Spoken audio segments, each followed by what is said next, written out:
Tonight at 6, we want to get you ready for a winter storm that could bring a messy mix to central Indiana. From snow to ice and freezing rain, all expected to hit our area by tomorrow. That's why our weather team now is on alert and making tomorrow officially an impact alert day. Yeah, Angela's tracking it all for you tonight, and it sounds like what you get depends on where you live, right? Yes. Farther north you are, the worse it's going to be. That's where we're going to find the cold air, the accumulations of ice and snow.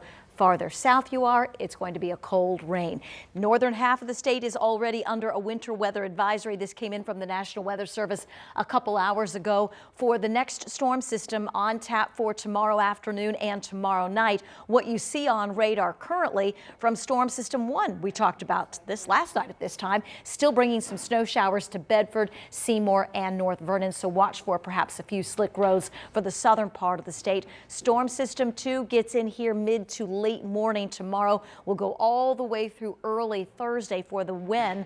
The impacts, the areas of heavy snow north, freezing rain, sleet, and some ice accumulations Indianapolis north, and then that cold rain south. So stick with us. The potential for some school delays and cancellations as this storm system arrives. It doesn't get here tonight. It's a 7:30 tip. Pacers hosting the Knicks. No issues coming downtown. The roads are dry. No issues tomorrow morning, but anytime after late morning, you can see the wintry mess arrive. More on this storm system and another one in the 7-day in a few minutes. All right, we'll see you then, Angela. Thanks. And of course, you can get these real-time alerts about this winter storm sent straight to your phone. So be sure to download our Live Doppler 13 weather app. It's free and you'll get it in the App Store. Tonight, there are growing concerns about what neighbors consider a homeless crisis around the Garfield Park area. And what you're looking at here is video that we shot with Drone Cam 13 of that spot. So in the last few months, 13 News has received several reports of fires, vandalism, drugs, even weapons. Neighbors have made repeated calls to city officials, but they're telling us still this problem's really only getting worse. So tonight we sent our Marion County reporter Lauren Kostick to talk to city leaders to see what they're doing to help neighbors and people there who are experiencing homelessness. In the Garfield Park neighborhood, frustration and concern. Seeing things like public urination, defecation, bathing, and that's where things started getting really scary. Catherine Kataka and several other neighbors are begging for help after an uptick in lawless behavior they believe is connected to the unhoused population in the area. Multiple fires, unkept camps, and suspected drug use. I had to call emergency and non-emergency services for overdoses. Brandishing of weapons. I've called IMPD and nothing was done. One of the hotspots is Shelby and Raymond. Just last month, IFD was called to a vacant building fire believed to be caused by squatters. The second fire on that block within the last year.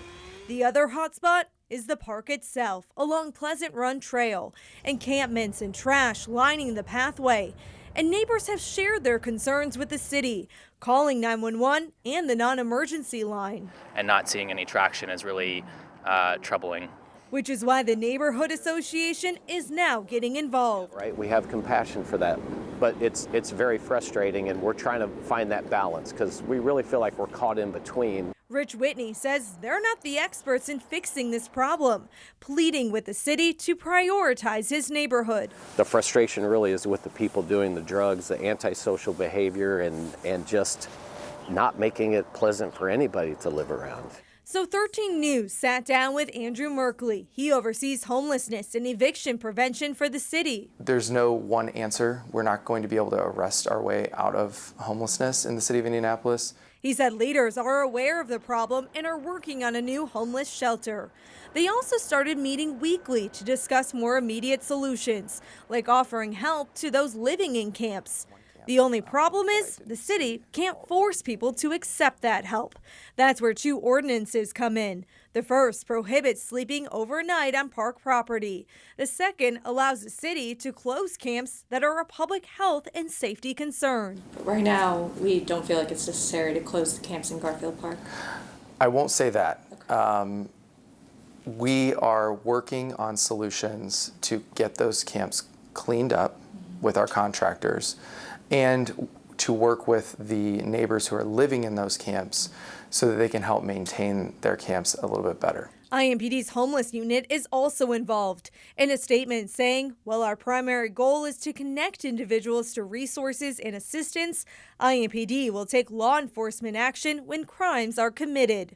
In the meantime, leaving neighbors caught in the middle. We really need the mayor and the city to step up on this. Desperate for a solution to this complex problem. In Indianapolis, Lauren Kostick, 13 News. Very complex. 13 News also reached out to Indy Park since some of these camps are near Garfield Park itself.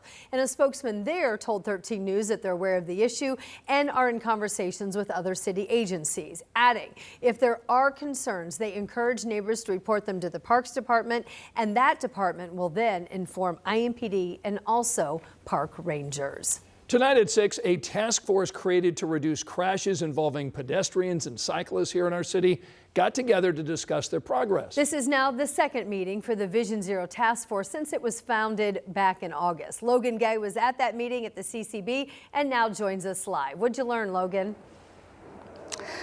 Well, and today's meeting focused on the progress that's been made since the first meeting and the data and information that they've collected over the past few months and their hope that more people will get involved. Some of that progress includes them engaging with consultants and launching the public engagement process and opening the Vision Zero administrator position they're hoping to fill soon. Members of the pedestrian and biking community who were really the driving force behind getting the Vision Zero Task Force created sat in the audience listening to the updates. They had empty chairs in the front with the names of people who have been killed walking or cycling. Some even held signs reminding the task force of the number of pedestrians killed on Indianapolis streets. And according to Indy Pedestrian Safety Crisis, Indy has seen an increase in accidents involving pedestrians and people riding bikes. Last year, the city had over 780 accidents and at least 38 deaths. Some members of the task force took the time to remind people that what they're doing here is not easy and is both challenging and complicated, and therefore it will be a marathon, not a sprint. But one cyclist says he's just happy to see some movement on the issue.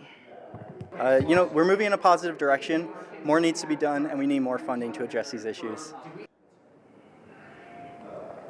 So the task force plans to host multiple public meetings this year, and the progress will be reported to the City County Council and on their website. Ann? All right, Logan, seeing those names on those chairs really drives home the point that those are individuals who are lost. Thanks so much. We'll keep an eye on it. In the meantime, unfortunately, we have an update on a very heartbreaking story developing out of Hendricks County. This is something we've been following for days. And now today we learned that the family of a 3-year-old boy severely injured in a crash last week is now making the very difficult decision to take that young boy, their son, off of life support. In fact, the toddler's mom told 13 News today that her son's injuries are too much to overcome. 3-year-old Eris suffered burns to 60% of his body after that crash in Plainfield last Wednesday. That accident also killed his 2-month-old sister, Iris. The children were riding in their dad's car when another driver crashed into them. This happened at US 40 and Ronald Reagan Parkway. The police in Plainfield say the suspect in the other car was refusing to stop for an Avon police officer before the collision. That suspect, Sidoni Pettis, is tonight in the Hendricks County Jail facing multiple charges.